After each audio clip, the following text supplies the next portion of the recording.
যে হায় হায় এই মানুষকে আল্লাহ কত ভালোবাসে। এই মজমায় বেশিরভাগ লোক কোরআন পড়তে জানে না, ঠিক না? সত্য তো? রাগ হয়ে গেলেন? দিলে তো একটা আকাঙ্ক্ষা যে কোরআন পড়তে পারি না, কোরআন খতমের সওয়াবও পাবো না কোনোদিন। তো আল্লাহ কতটুকু ভালোবাসে, আল্লাহ বলে তোর আকাঙ্ক্ষা আমি পুরা করব, তোর আকাঙ্ক্ষাকে আকাঙ্ক্ষা রাখবো না, তোর অনুসূচনাকে অনুসূচনা রাখবো না, এটাকে আমি দূর করব। তো সূরা ইখলাস দিছেন, তুই 3 বার পড়িস, 1 খতম কোরআনের সওয়াব তোর মিলা যাবে। আমার মনে হয় এই মানুষগুলার দিলের দিকে চায় আল্লাহ সূরা ইখলাস দিছেন, নাইলে কোনোদিন দিতেন না। এত বড় সওয়াব দিতেন না যে 1 বার পড়বে 10 পারা, 2 বার পড়বে 20 পারা, 3 বার পড়বে 30 পারা, যাতে এই লোকগুলার দিলের আকাঙ্ক্ষা না থেকে যায় যে জীবন পার হয়ে গেল, একটা কোরআনের খতম তো আমার নাই, সওয়াব নাই।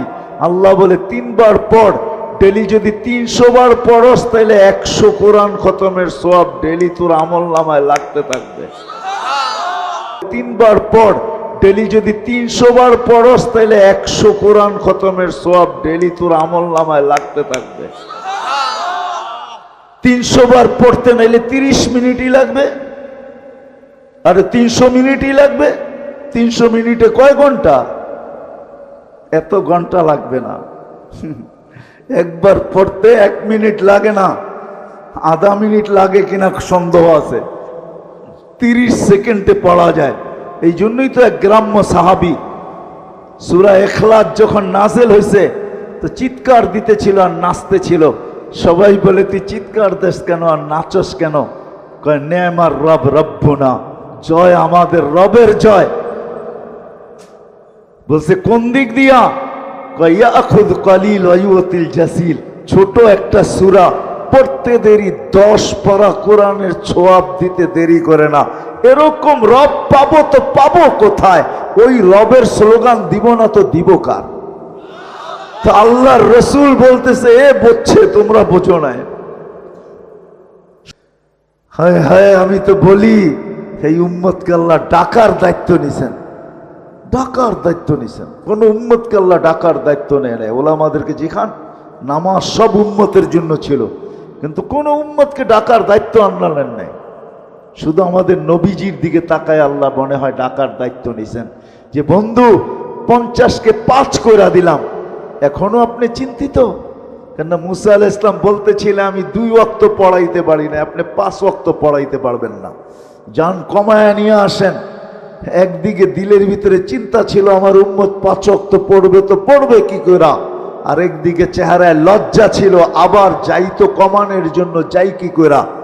তো আল্লাহ মনে হয় দিলের ব্যথা দেখা বলছে বন্ধু চিন্তা করেন না, ঘুমায়া থাকলেও আমি ডাইকা নিয়ে আসবো। এই জন্য ফজরের সময় বলে আসসালাতু খায়রুম মিনান নাওম। আল্লাহ ডাকার দায়িত্ব নিছে। আসেন শিখি, জীবনটাকে গড়ি। এই জন্য শেষ কথা, আসেন ওলামাদের কাছ থেকে জীবন গড়া শিখি, আল্লাহওয়ালাদের কাছ থেকে শিখি। আমাদের দেশের মতো সুযোগ দুনিয়ার কোথাও নাই। আমি দুনিয়া ঘুরা বলতেছি, 7 মহাদেশ তো আল্লাহ আমাকে দেখাইছেন। দুনিয়ার বহুত দুনিয়া আল্লাহ আমাদেরকে দেখাইয়া দিয়েছেন। আপনাদের কোনো উন্নত বিশ্ব নাই যেখানে আলহামদুলিল্লাহ আমার জুতার ছাপ না আছে। কোরআনে এরকম কোনো জায়গা নাই যেখানে আল্লাহ আমাকে চোখে না দেখাইছেন। আমি দেখা বলতেছি, বাংলাদেশের মতো সুযোগ দুনিয়ার কোথাও নাই। কদমে কদমে হক্কানি আলেম আছে, আল্লাহওয়ালা আছে। এদের কাছ থেকে শিখি, জীবনটা গড়ি।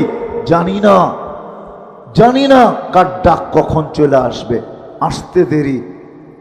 ওয়ালাউফি বুরুজি মুশাইয়্যিদা, থাকার জন্য যদি দুনিয়ার সমস্ত প্রযুক্তিও ব্যবহার করি, তা আল্লাহর কথা এটাই সত্য, ওই প্রযুক্তির ভিতর থেকেও তোমাকে উঠায় নিয়ে যাব।